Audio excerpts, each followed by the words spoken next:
welcome to the Deep Dive. Hey there. Today we are tearing into a low-budget horror film that got some interesting reactions, Cobweb. Yeah, definitely some differing takes on this one. We've got a couple of sources, a review, a podcast transcript discussing it, and we're going to try and, unpack what they're saying. Get a feel for what works and what maybe doesn't, according to these perspectives. Exactly. Our mission is basically to get a solid perspective on this movie. Lonely kid, creepy parents, a voice in the wall, all that jazz. Does it land? According to these sources, anyway. Right. It's described as pulling in, like everything from modern horror. The isolated child, the weird parents, something lurking inside the house itself. Okay, let's dive in then. So the sources really grapple with whether it pulls all those threads together successfully in the end. All right, the core setup. We've got Peter, played by Woody Norman. He's this lonely kid, an only child, getting bullied pretty badly at school. Yeah, and the home situation sounds just as bleak. His parents, Anthony Starr and Lizzie Kaplan, are described as, brutally aloof. Just totally dismissive of his problems, his nightmares, even his, disturbing drawings. That dynamic with the parents sets the mood right away. Yeah. And then the mystery starts. Peter hears knocking. From inside his bedroom wall. Right. And then a voice claims to be his sister who was banished. Okay, creepy. And the sources jump right on the ambiguity here. Is the voice real? Is Peter making it up? If she is real, is she actually trying to help him? So it sets up that psychological angle immediately. Exactly, straight away. And that tension, that psychological bit, it's really boosted by the film's look, right? The sources mention the visuals quite a bit. Oh yeah, the color palette. Yeah. It's all darkness, described as these washed out browns, murky grays, faded blues. No warmth at all. None. Here's this cold, lonely, really unsettling vibe. One source said it's perfect for the setting October in rural America. They even said the pumpkin patch looks blighted, like dead. Yeah, reinforcing that feeling that something's deeply wrong. The only glimmer of hope, maybe, is that voice Peter's hearing. Speaking of wrong, let's talk about the parents, Mark and Carol. They sound central to that whole unsettling feeling. Definitely. The sources paint them initially as the, quote, real forces of evil. Which is interesting. So they tell him, you're special and loved. But act completely the opposite. Super rigid, strict routines, and the performances get a lot of praise. Lizzie Kaplan's delivery, they said it had a 1950s B-movie feel. Yeah, and that it worked so perfectly with the film's strange tone. Anthony Starr. Homelander. Right. He apparently brings this barely concealed violent rage just simmering under the surface. You feel it in his physical presence. Wow. Those performances sound key then, creating this weird off-balance dynamic that drives the scares early on. Totally. And from Peter's point of view, you get why he sees them as the bad guys. Their coldness, the rules, and some really awful punishments mentioned. Like being locked in the basement behind the fridge. That's described as dehumanizing. Yeah, it makes the house feel... Well, one source called it a fucking weird house. Not a home, just three people disconnected. And that tension really ramps up when the teacher visits Cleopatra Commons' character. Oh, absolutely. The sources highlight that scene, especially Mark just standing there holding a hammer. Any outsider stepping into that situation feels incredibly dangerous. You're just mentally yelling at her to get out. Exactly. Run. Okay, so the first hour, maybe two-thirds, it's all about building this creepy atmosphere, the psychological stuff, the family tension. Right. Impeccably built, according to the sources. But then things change. This seems to be where the opinions in our sources really start to split. Yeah, that's the pivot point. Yeah. The film is described as messing around with you as a viewer early on. Keeps you guessing about Peter, about the voice. Is he reliable? Is something wrong with him? That kind of thing. Exactly. You're invested in that mystery. But then the last half hour hits, and it becomes, Yeah. a different movie almost. Pretty much. One source sums it up as suddenly becoming a monster movie, a home invasion, and a slasher all rolled up into one. Whoa, that's a big shift. Huge. And according to these sources, that's where it loses its thrill for some, or loses the plot, or just, fell apart a wee bit. So that sudden genre mashup, it kind of breaks the spell that the first part built so carefully. It seems that way for these critics, yeah. It's called strange, a shame, because that first hour was so unsettling and interesting. Are there comparisons made to other films? Yeah, Barbarian comes up similar structure with a reveal, also shot in Sofia, apparently. And there's talk about the violence shifting towards something you almost want to see happen, unlike, say, Let Me In. Okay, that sudden turn sounds like a massive gamble, narratively speaking. For sure. And for these sources, it didn't quite pay off. It fractured the experience. Right, let's dig into that final act then. The monster reveal, the chaos. So when the voice finally becomes flesh, the reaction to the special effects seems mixed. It's sometimes called ropey or not quite believable. But there's also this one detail they really latched onto as effective. Which was? The monster's hair.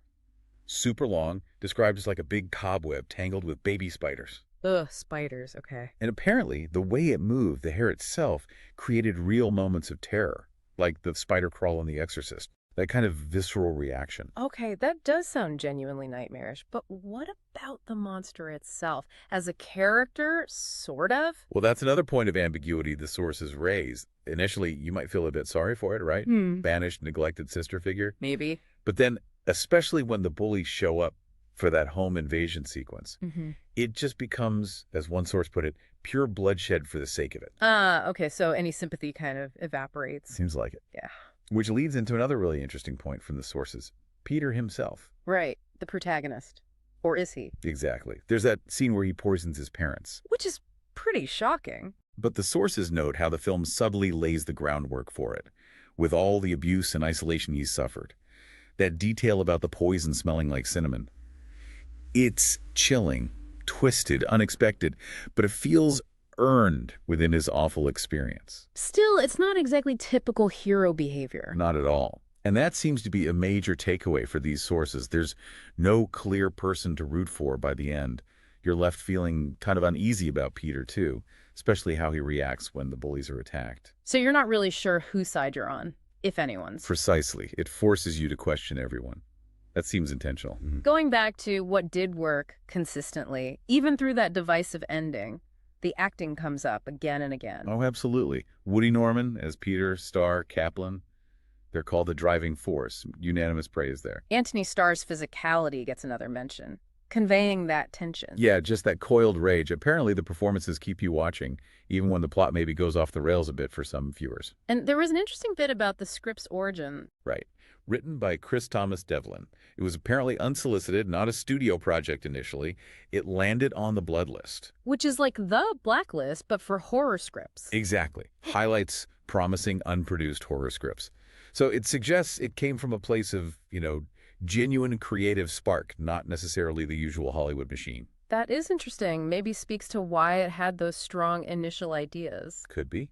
Another production thing mentioned was the release date, July. Which feels wrong for a horror movie called Cobweb. Totally wrong. The sources definitely felt it hurt its chances, saying it was perfect October fodder and just got buried in the summer. And they acknowledge it didn't get amazing reviews generally. Yeah, they contrast the wider reception with their own appreciation for its strengths, particularly that first hour or so. Okay, so zooming out.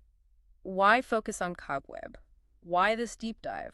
What makes it worth talking about based on these sources? Well, because it's a really good example of how contemporary horror is playing with expectations, with tropes, that big genre shift, even if it's divisive. The attempt itself is interesting. Right. It sparks discussion about blending genres, subverting what you think is coming.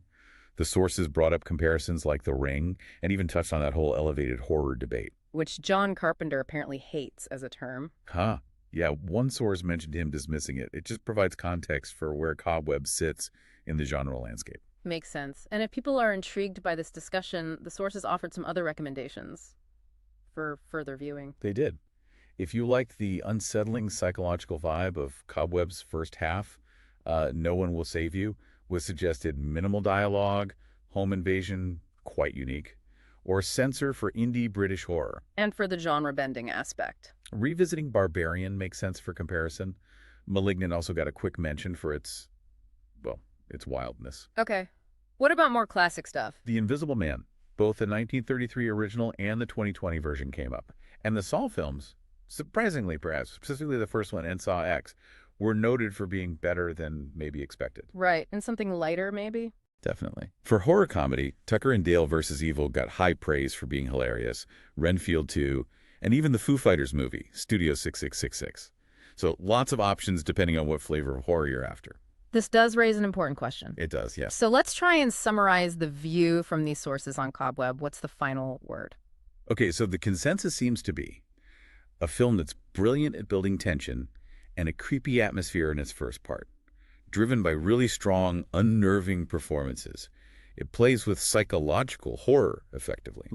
But it takes a very sharp turn in the last third, becoming this mix of monster movie, home invasion, slasher. That shift, plus maybe some iffy effects, make these sources feel it kind of lost its way a bit. And crucially, it leaves you without a clear character to really get behind or support. Exactly. That ambiguity extends right to the end. Still, despite those criticisms of the ending, the overall feeling from the sources is that it's worth watching. Yeah, for the strengths it does have, the performances, the atmosphere, the way it tries to mess with genre conventions, it's not a simple thumbs up, but it's memorable. It sticks with you because it's a bit weird. Definitely. Those strange choices make an impression. So, as you think about Cobweb, or maybe queue up one of those other recommendations, maybe mull over that point the sources raised, what's it like watching a horror film where you don't really root for anyone? Hmm. What does that lack of a clear hero or even just a clear sympathetic figure do to your experience? And maybe what does that choice say about the type of horror the film is aiming for? Maybe something about total isolation, where there's just no safe space left. That's definitely food for thought. Well, thanks for joining us for this deep dive into the sources on Cobweb. Hope you found it interesting, maybe got a new film for your watch list. Yeah, hope so.